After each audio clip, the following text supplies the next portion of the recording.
პროდუქციის ფასებზე სამთავრობო საკოორდინაციო კომისია იწყებს მუშაობას. შემადგენლობა დამტკიცებულია კომისიას პრემიერ-მინისტრი უხელმძღვანელებს. წევრები არიან სუსის უფროსი მინისტრები, მთავრობის ადმინისტრაციის ხელმძღვანელი და კონკურენციის სააგენტოს თავმჯდომარე. ნინო არღულიანი გაგვაცნობს დეტალებს.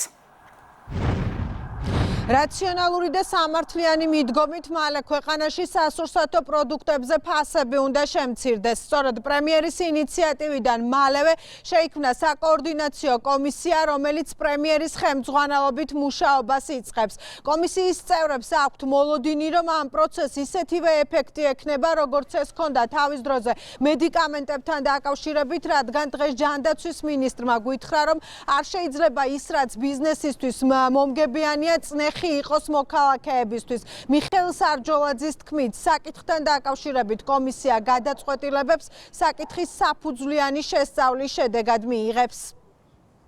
ის რაც მოსახლეობისთვის მნიშვნელოვანია, ის რაც მოსახლეობისთვის სასიცოცხლოდ მნიშვნელოვანია, აი ამ თვალსაზრისით ბუნებრივია, რომ უფრო მობიერი უნდა იყოს ბიზნესის დამოკიდებულებაც მოსახლეობის მიმართ. ამ თვალსაზრისით სახელმწიფოს აქვს თავის პასუხისმგებლობა და ვალდებულება, აქვს ეს პასუხისმგებლობა და ვალდებულება ბიზნესსაც და ბუნებრივია, რომ ამ შემთხვევაში მოსახლეობის ინტერესის დაცვა იმისთვის, რომ კონკურენცია უზრუნველყოფდეს მაქსიმალურად ეფექტიან პირობებს მოსახლეობისთვის, ამას ბუნებრივია, რომ შევეცდებით სწორი გადაწყვეტილებებით, რომ სწორი მმართველობის ფორმა მიეცეს. სხვადასხვა დროს მსგავსი რამ სხვადასხვა სექტორში შეიმჩნეოდა. ეს დაწყებული ენერგეტიკით, დამთავრებული მაგალითად ფასწარმოქმნის საკითხებით ისეთ სფეროში, როგორიც არის მედიკამენტების ბაზარი.